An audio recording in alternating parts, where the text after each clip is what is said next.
A turnaround widely welcomed by people on both sides. That's how Chinese Premier Qiang described China-Canada ties when meeting with visiting Canadian Prime Minister Carney on Thursday. And this just in, on Friday morning, Prime Minister Carney met with Chinese President Xi Jinping in Beijing. Now, Prime Minister Carney is in China on a 4-day visit this week, the first by a Canadian Prime Minister since 2017. His office has called the visit consequential and historic as Canada seeks to become less reliant on the United States and strengthen its relationship with China. What impact will this visit have on China-Canada ties? Can the two sides resolve their differences? And how might this be viewed by the Trump administration, which has openly called for Canada to become the U.S.'s 51st state? Welcome to this edition of The Point with me, Liu Xin, an opinion show coming to you live from Beijing. Joining me today from Ottawa, Canada, Professor Gordon Holden, Director Emeritus of the China Institute of the University of Alberta and a former Canadian diplomat. From Montreal, Julian Karageshian, Lecturer of Economics at McGill University. From Guangzhou, southern China's Guangdong province, Liu Dan, Research Fellow at the Center for Canadian Studies at Guangdong University of Foreign Studies. And here in the studio in Beijing, Victor Gao, Chair Professor at Suzhou University. The warmest welcome to all of you. Professor Holden, let me go to you first. Can you help us understand the backdrop of this visit? Why the timing and what's on the agenda?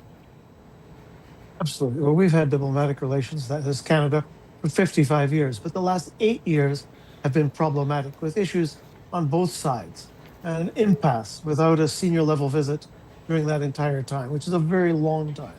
This trip, which follows on a pull-aside meeting, a short meeting in Seoul in October between Chinese president and our prime minister, has now been followed by this face-to-face meeting in Beijing, which we hope, I think both sides hope, will break the logjam and open up a stronger relationship of benefit to both countries. Mr. Karageshian, what is the domestic development in Canada that has led to the kind of reset or recalibration of its relations with China? Could you brief us on that? Yeah, I mean, we had a sign of it in the first Trump administration, and then there was quite a protectionist Biden administration in the second Trump administration with these sweeping tariffs, and for Canada, these sectoral tariffs on our automobiles, on our steel, on our aluminum, on a range of products. It's we understand that the Trump administration wants to bring jobs and manufacturing back to the United States, but this has posed a direct threat to our economic model, which is predicated, which is based on international trade, and the U.S. has been our by far our largest customer since World War II. And so we're facing this huge threat to our prosperity, and that explains the timing of it. But I think that relations would have warmed over the long term in any case. But I think the timing of it is it's directly related, obviously, to what's been going on in Washington and the impact on the Canadian economy, on the Canadian society. Well, last October, as our two guests alluded to, the President Xi Jinping and Prime Minister Carney actually already met on the sidelines of APEC meeting in the Republic of Korea. During that meeting, President Xi called on the two countries to, and I quote here, foster objective and rational perceptions of each other, view each other correctly, and advance the development of bilateral relations from the perspective of the common and long-term interests of the two countries. Liu Dan, what do you think would be President Xi's message? This meeting is expected to reaffirm at a strategic level the willingness to stabilize bilateral relations and may facilitate progress in specific areas of cooperation. I think both sides are likely to emphasize the importance of economic and trade ties and explore expanding practical trade in sectors like agriculture, energy, clean technology, and seek common ground on issues such as climate change governance and other global issues. If the meetings produces actionable initiatives such as reestablishing dialogue mechanisms or launching new joint projects, it would send a positive signal to the international community. Yes. Victor, how do you understand President Xi's messages there? It's rather vague and broad, for instance, to foster objective and rational perceptions of each other, view each other correctly. Of course, this is about the fundamentals, it's about the trust between the two sides before we can build practical cooperation on top of that. What exactly does he mean when he says, for instance, view each other correctly? Thank you very much for having me. First of all, a warm welcome to His Excellency the Prime Minister of Canada on his important official visit to China.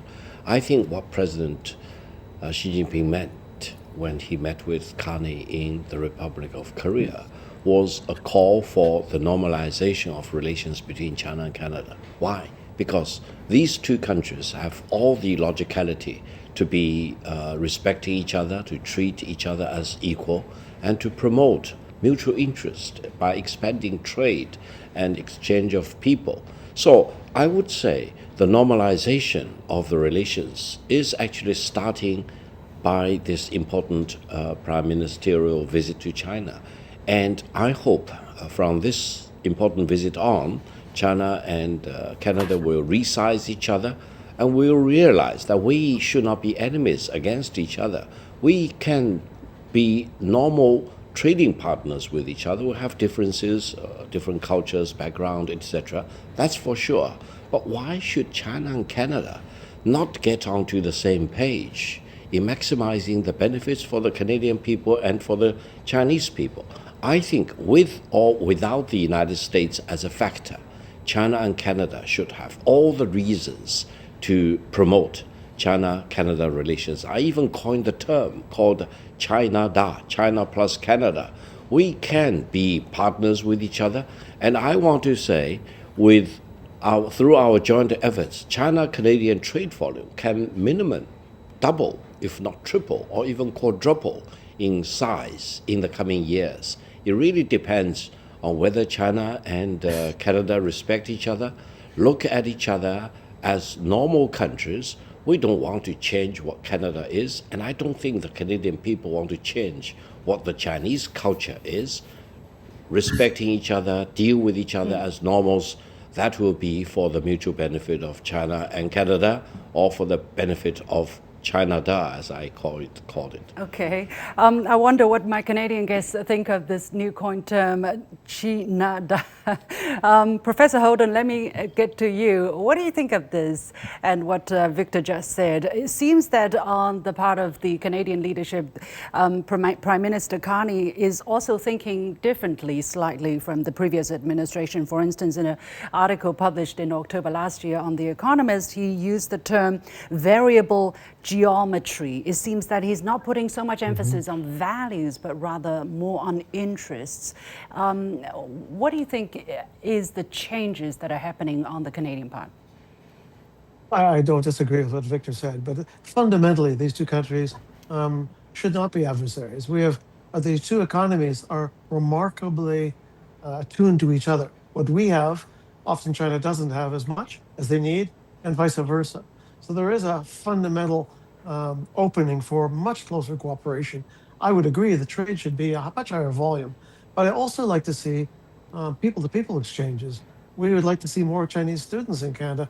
We need many more tourists. I'd like to see many more Canadians visit China as well, because while it is important to grow the trade, I also believe it can help sustain it over time is a better understanding between the peoples. And that means many airplanes going back and forth, taking Chinese to Canada and Canadians to China. This helps lay the foundation, I believe, for the long-term mutual understanding and growth in the overall relationship. Very interesting point you made about the people-to-people and exchange and how the reversed or picking up a trade relationship need to be sustained. We'll come back to you in just a moment. Julianne, let me come to you because you wrote an article to the Globe and Mail and you called for freeing Canada from the United States and forging closer ties with China. If I quote wrongly, correct me, please. What can Canada do to free itself from the United States, and why do you call for closer ties with China? Well, the Globe and Mail chose the title, but the gist of the article was that given that the Trump administration is pursuing an America First policy, almost in some cases an America Alone policy, withdrawing from the international system, putting up tariffs against allies and adversaries alike. The point of in the article that I was trying to make with my co-author is that this frees us to pursue an independent foreign policy with respect to China, with respect to the entire global South.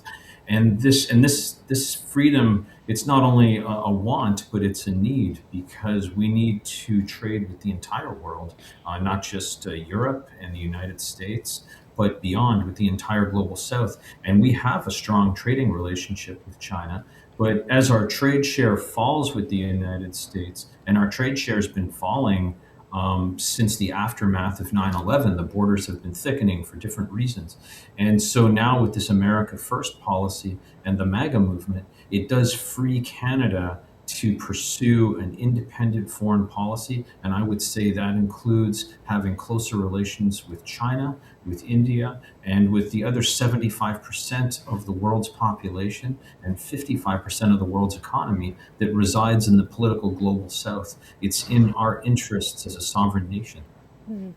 Ms. Liu Dan, from the Chinese perspective, how do you look at the problems that the two sides encountered over the past few years, and still the debate that's happening in the Canadian society about whether or not ties with China should be closer? Because there are some people who are saying trading more with China means sacrificing or compromising their values.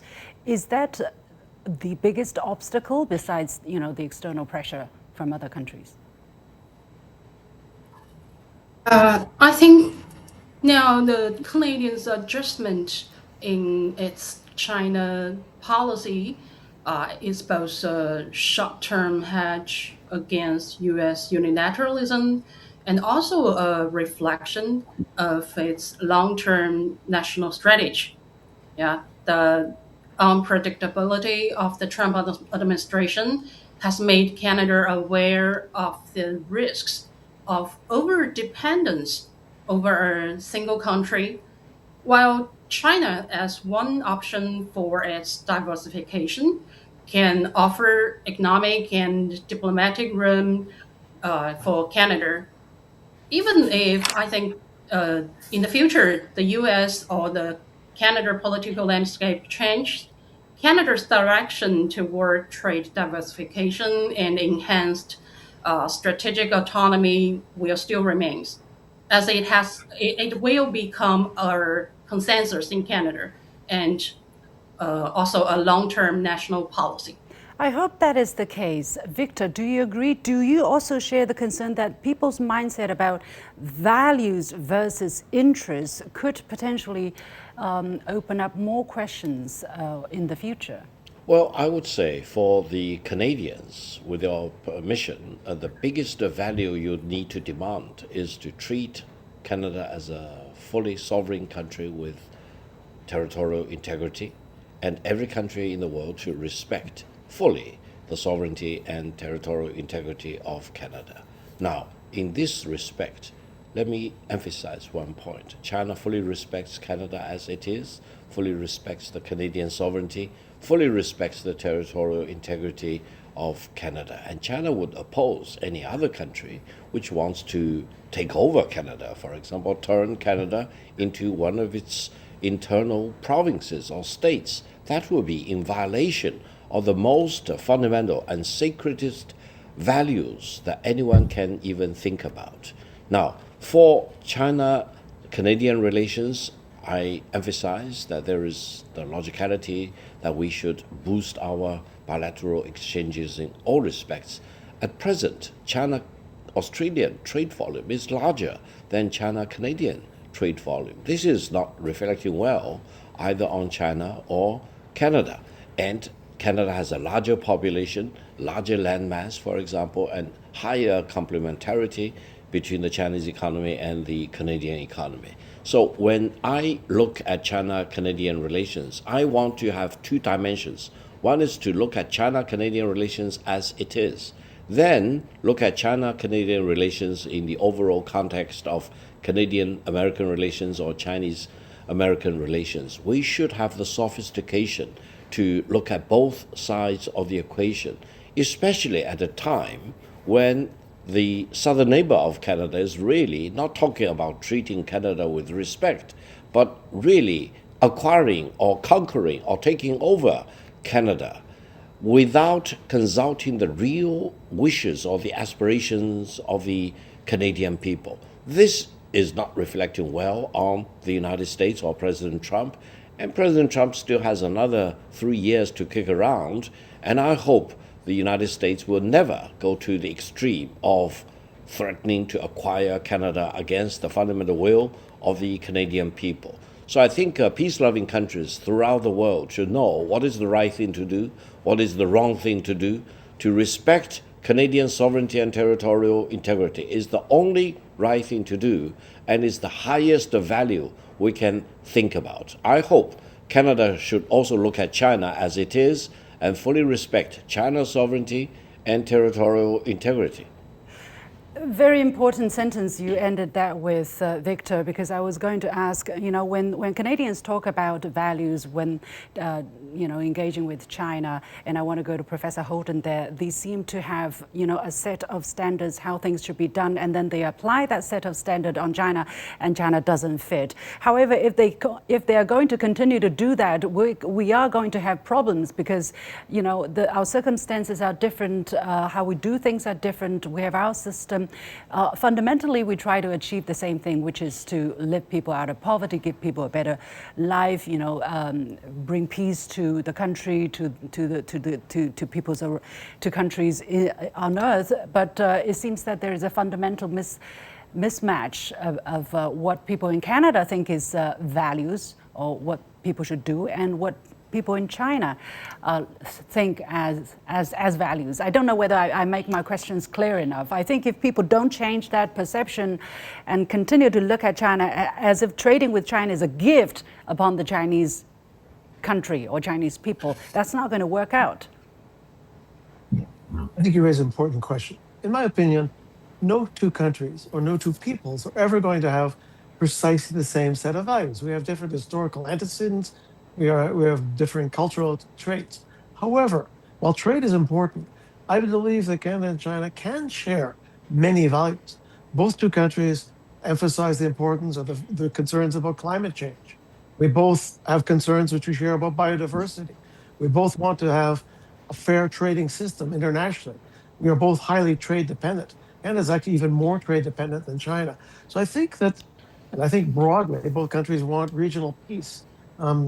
In Asia, in Europe, and elsewhere. So I accept there are some differences, but my experience of living in China, working with Chinese people, is that yes, there are differences that may not be entirely bridgeable, but there are many values that are shared, and we need to look to those values and emphasize those while finding ways to discuss and respectfully differ on other points. Victor, you wanted to say something. Keep it short, please. I'll be very short. I know Mr. Holden well. We've met multiple times in multiple locations, for example. I respect the point Mr. Holden just now made, but allow me to emphasize one point. China has a continuous civilization for more than 5,000 years.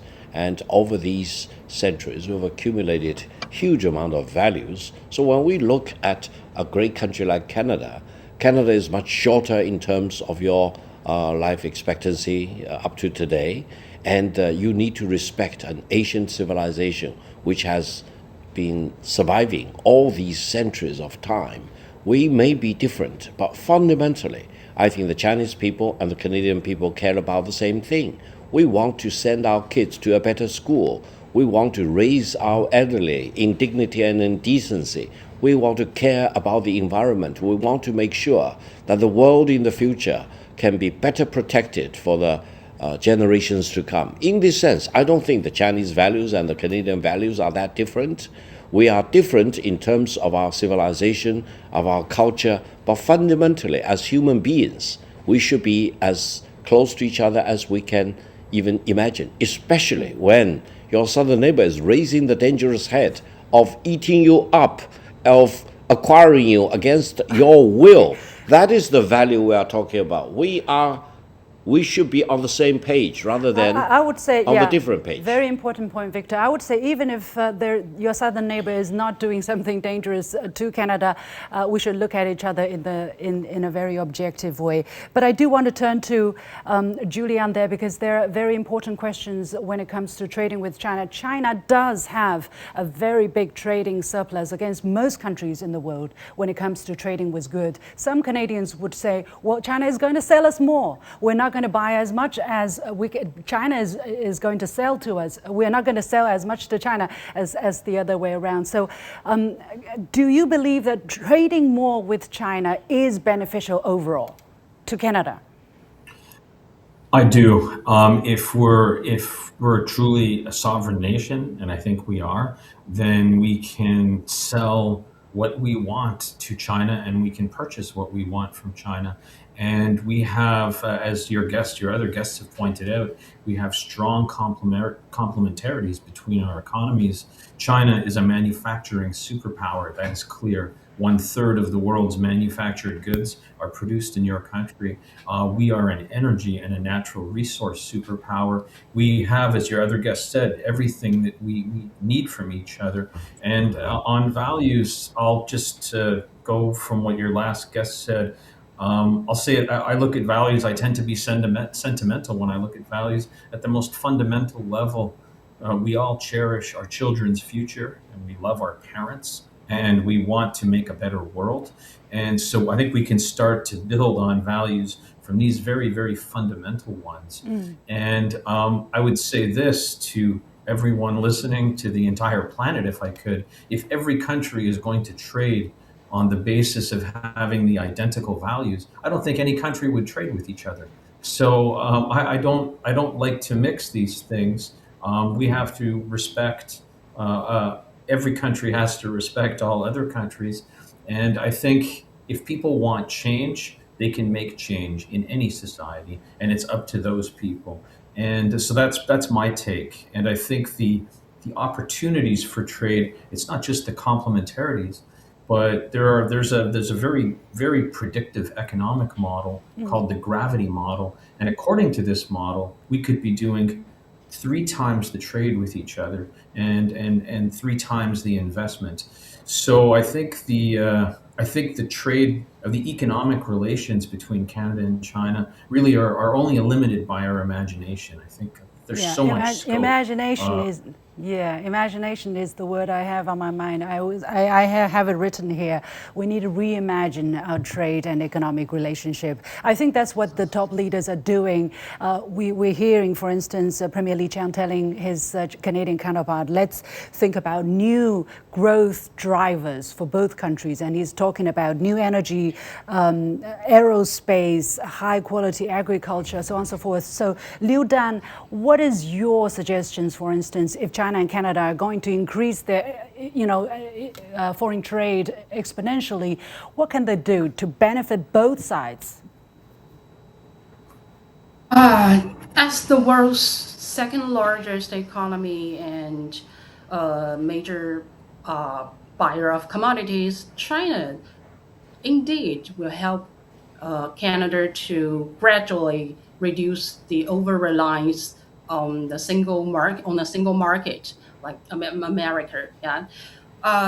Of course, yes, as Canada imports far more manufactured goods from China than it exports in return, it will create a structure imbalance. But I don't think the trade imbalance will necessarily harming Canada's economy. a moderate deficit isn't harmful if imports support domestic consumption and productivity. But I think China and Canada, if we want to improve our trade ties, both sides should employ should decouple trade relationships away from political discourse. Yeah. Okay, Victor, your point here. Very quickly, I want to make several suggestions. One is China-Canadian trade volume should meet with the China-Australian trade volume as quickly as possible. That's number one. Number two is that, Australia has a trade surplus with China. So I hope Canada eventually can also grow a trade surplus with China. Now, the third point is that I hope Canada should aim to achieve China-Canadian trade volume to be equal to Canadian-American trade volume. And That's a tall order. that's a tall order, but highly achievable. Now, the final point I want to make is that assume Canada has everything you want to sell, and you only sell to one market, that is China. China can more than take up everything Canada wants to sell. That is the biggest trade volume and the market potential for the imagination of the Canadian people. Okay, Professor Holden, however, some people would say, well, even if Canada has a lot to offer, it's not going to be as competitive as Chinese prices. How do you solve that problem? Keep it short, 1 minute if you can. Sure. Very quickly. I think Canada is trade dependent. We need trade diversification, and we can deliver high quality products to the China market at reasonable prices. I agree that the volume needs to grow. I'd like to see a Chinese EV plant in Canada. We already have Japanese and Korean plants there building cars. I'd like to see some Chinese manufacturing take place in Canada. But in terms of raw materials, the door is open. We need to, as our Prime Minister has said, and your President has indicated, we need to just take advantage of our natural advantages and push forward. Julian, very quickly, I actually was in a BYD factory in California, so it does happen. What do you think of the idea of having a Chinese EV plant in Canada? What kind of benefit is that going to bring to Canada? 30 seconds, please. I think that would help end this tariff dispute, because we could replace the tariff with a quota and with production. As your guest said, we have Japanese and Korean production. It would bring jobs as the American car companies pull out. It would bring technology, and it would bring high quality, inexpensive vehicles, EVs, to Canadians at a time of a high cost of living, and at a time where we need to have clean tech and clean automobiles. I think it's a situation where we can all benefit from. Well, let's really imagine this relationship very differently, and hopefully this trip provides some good inspiration to that. Many thanks to my guest. I have to leave it there. Professor Gordon Holden, Mr. Julian Karageshian, Liu Dan, and Victor Gao. Thank you so much for your insights. And with that, we come to the end of this edition of The Point with me, Li Xin, coming to you from Beijing. As always, you can follow me on Facebook and X using the handle Li Xin in Beijing. On behalf of the whole team, thank you for watching. You've got The Point.